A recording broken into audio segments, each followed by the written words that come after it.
জীবন সহজ নয়, সহজ করে নিতে হয়। কিছুটা অপেক্ষা করে, কিছুটা সহ্য করে, আর বেশি যেটা ইম্পর্ট্যান্ট সেটা হলো বুঝেও না বোঝার চেষ্টা করে।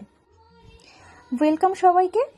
আজ আমি এসেছি একটা হাতের কাজের ভিডিও নিয়ে। আশা করি তোমাদের সবার ভীষণ ভালো লাগবে। অনেকদিন ধরে ইচ্ছে ছিল একটা কালো কুর্তির ওপরে কিছু ডিজাইন করব। যেই ভাবা সেই কাজ, এই কথাটা না আমার জন্য নয়, কারণ এটা আমি ভেবেছিলাম সেই আগের বছর আর কাজটা করছি এবছর। তারপরে এক ভেবে কাজ করতে বসলে কাজটা পুরোই উল্টে যায়। ভেবেছিলাম ব্ল্যাকের ওপরে হোয়াইট দিয়ে কিছু কাজ করব, কিন্তু কাজ করতে বসে কি হলো, তাই ভাবলাম একটু মাল্টি কালার দিয়েই কাজ করি ব্ল্যাকের ওপরে। ফেব্রিকের কাজ করতে আমার ভীষণ ভালো লাগে। সুতো দিয়ে কাজ করাটা আমার কাছে একটু কঠিনই মনে হয়। তার থেকে বাবা রং তুলি নিয়ে বসে যাই, আগে একটু ড্র করে নিই, তারপরে রং তুলি দিয়ে একেবারে রং করে দিই। এই কাজটা আমার জন্য সহজ, আর আমার ভীষণ ভালো লাগে এভাবে রং করতে। কনসেপ্টটা হলো কৃষ্ণের বাঁশি। কাজটা পুরো কমপ্লিট করতে আমার সময় লেগেছে প্রায় 6-7 দিন। তবে একটানা আমার কাজ করা হয় না, কাজের মধ্যে আমার প্রচুর গ্যাপ হয়ে যায়।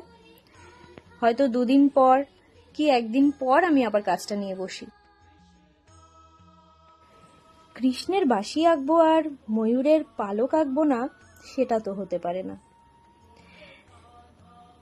দেখো, এইভাবে পালকটা আমি এঁকেছি। এবারে রং করতে বসলাম কৃষ্ণের বাঁশি। ভেবেছিলাম প্রথমে হলুদ রংটা করব বাঁশিতে, কিন্তু তারপর ভাবলাম যে না, লালটা করি আর হলুদটা দিয়ে একটু হাইলাইট করে দিই। আর দেখো, কথা বলতে বলতে আমার কাজটাও কিন্তু প্রায় শেষের দিকে। কুর্তির পাড়ের দিকে সিম্পল একটু লতা ডিজাইন করে দিয়েছি।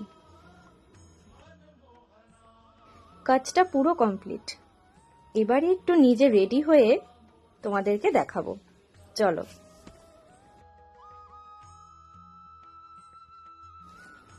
দেখো, এই 1 সেকেন্ডে আমি রেডি হয়ে গেলাম। কুর্তির কাজটা কেমন লাগলো সবাই অবশ্যই জানিও। দেখা হবে আবার অন্য কোনো ভিডিওতে।